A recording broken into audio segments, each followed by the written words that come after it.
მას შემდეგ რაც დაადასტურდა, რომ თორნიკე რიჟვაძე გერმანიაში იმყოფება და ის საქართველოდან ახლა კიდევ უფრო შორს იმყოფება, პირველები დაუინტერესდით ელოდება თუ არა ქართული ოცნება ყოფილი თანაგუნდელისგან სურპრიზებს. მაგალითად, ელოდებიან თუ არა, რომ თორნიკე რიჟვაძე პოლიტიკურ თავშესაფარს მოითხოვს.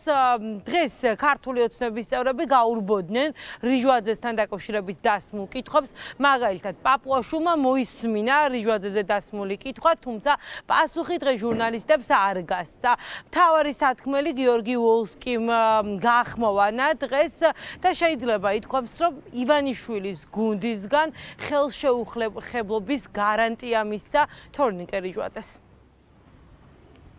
ქვეყანაზე მსოფლიოში არაფერი არ უნდა გამორიცხოს არავინ, მაგრამ რა საფუძველი აქვს ვინმეს, თუნდაც თორნიკე რიჟვაძეს ან ვინმეს მოითხოვოს თავშესაფარი სადმე, რომ ადამიანებს საქართველოსთან გაქცევის და თავშესაფრის მოთხოვნის ერთადერთი მიზეზი შეიძლება კონდეთ. ეს არის დანაშაული.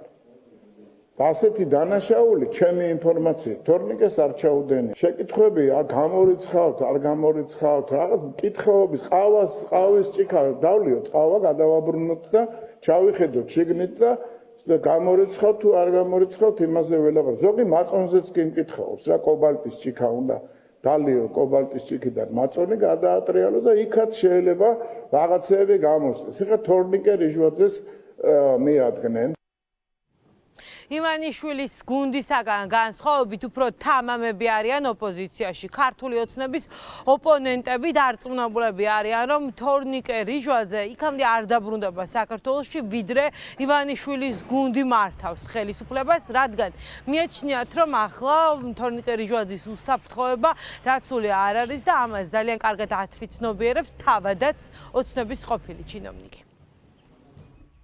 ადამიანს ესროლეს თავისი გუნდის ერთ-ერთ გამორჩეულ წევრს ან იმ მდგომარეობამდე მიიყვანეს, როგორც თვითონ გვეუბნებიან, რომ სადა თვითკვლობა ახალგაზრდა ბიჭმა და ამდენი თვის მერეც, როცა ამაზე, რა ვიცი, ერთი ახალი ამბავიც კი არ არის, არანაირი მტკიცებულება, რა ვიცი, ვიდეო ჩანაწერები არ არის გამოქვეყნებული, არაფერი არ არის რეალურად, კიდევ ერთხელ აჩვენებს იმას, რას წარმოადგენს ბიძინა ივანიშვილისთვის ადამიანი, თუნდაც საკუთარი გუნდის წევრი. მისი გარემოცვა არ არის კომფორტულ მდგომარეობაში, ბათუმსა თუ აჭარაში და ამიტომაც ბუნებრივია საერთოდ არ არის გამორიცხული, რომ ის არ ჩამოვიდეს საქართველოში.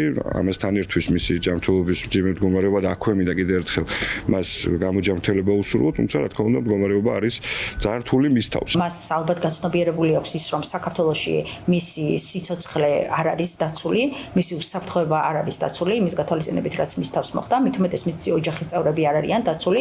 ჩვენ ნახეთ მის მიერ დაწერილი თუ გავრცელებული წერილი, სადაც ის საკუთარი ოჯახის უსაფრთხოებაზე საუბრობდა, მაგრამ ერთი რამე არის ფაქტი, რომ ერთ-ერთი ლიდერი ქართული ოცნების, რომელიც 13 წლის განმავლობაში წარმოადგენდა ერთ-ერთ მთავარ ლიდერს ქართული ოცნებისთვის, ქართულმა ოცნებამ, მაფიოზულმა კლანმა გაწირა იქ, სადაც მას გაუსწორდებიან ისე, როგორც ეს ვიხილეთ თელმა საქართველოს, ცხადია, ეგ არის ბუნებრივი რეაქცია მისი და შესაბამისად ყველა ნებისმიერი ოდნავ მოაზროვნე ადამიანი ასე მოიქცეოდა ამ შემთხვევაში. არანაირი პერსპექტივა უკან დაბრუნების მისი მხრიდან უახლოს პერიოდშიც არ ჩანს და გამორიცხულია.